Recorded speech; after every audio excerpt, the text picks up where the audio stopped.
Okay, so next we're going to look at the operation of the circuit that we looked at previously, but we're going to replace the resistor with this capacitor. Now, capacitor we state as having a value in farads.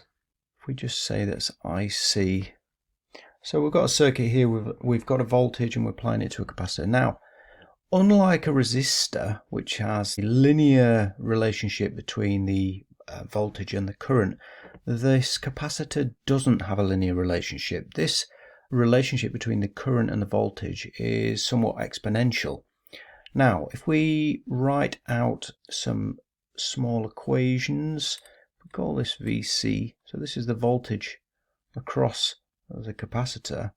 The voltage across the capacitor, we say, is proportional to Q divided by C. So C is this capacitance value in farads. Q in this case is called charge. And another way of expressing this equation is to think about it in terms of its current and voltages and change of voltages, etc. So we say that this current IC is equal to C dV by dt.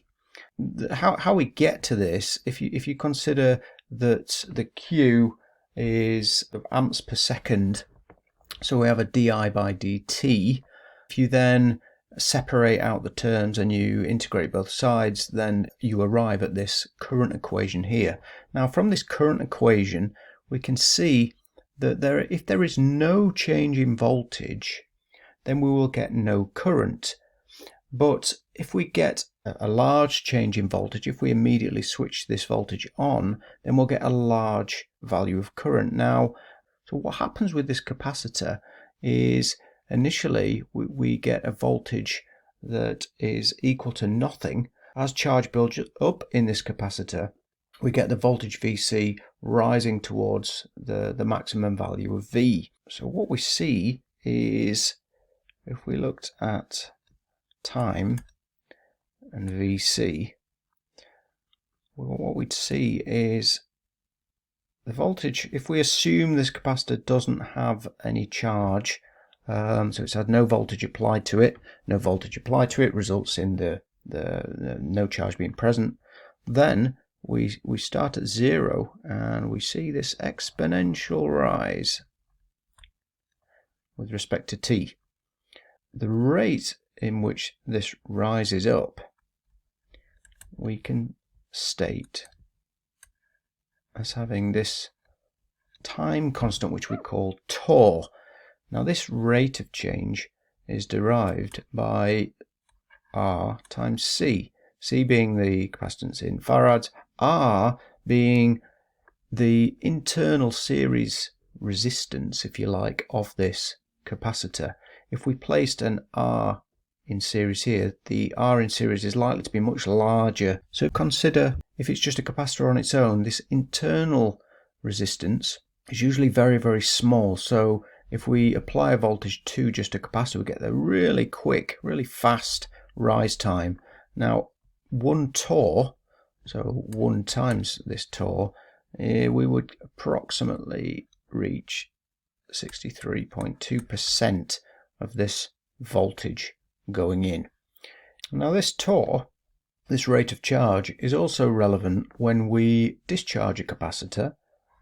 So if we were to discharge this capacitor, if it's at the value VC, then it discharges again at the rate determined by RC, but in 1 tau we would reach approximately 36.8% of the value that we were at. So if we were at full voltage V, then this will be 36.8% of V.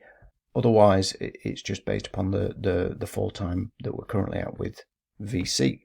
So what we might see, if we wanted to express this voltage here in an equation-based format, then we could say that VC equals V, which is our charging voltage, is 1 minus e to the minus t RC. This is where it gets a bit hairy. We're starting to get exponentials. Some of these equations you'll just have to typically commit to memory. However, in the later lectures we'll derive some of these. But what we can see from this is when t equals 0, e raised to the value of 0, anything raised to the value of 0, is going to be equal 1. So when t equals 0, this equates to 0, therefore v times 0 is nothing, so that's why we get this vc at 0 here. But as t increases, we can see that more and more we get this as a sort of a lesser impact. This value gets smaller and smaller and smaller, so we just get v times 1 eventually, and that's why we see this exponential rise up to this point here.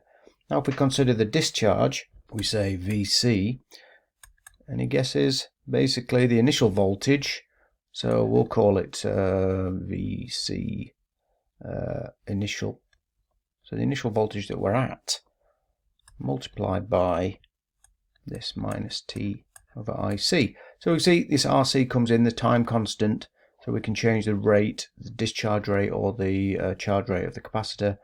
And what we'll do next is we will incorporate a resistor into this network. We can see how the resistor and capacitor act as a filter by looking at the potential divider equation that we looked at previously, and we'll look how that can lead us towards the derivation of some of these equations.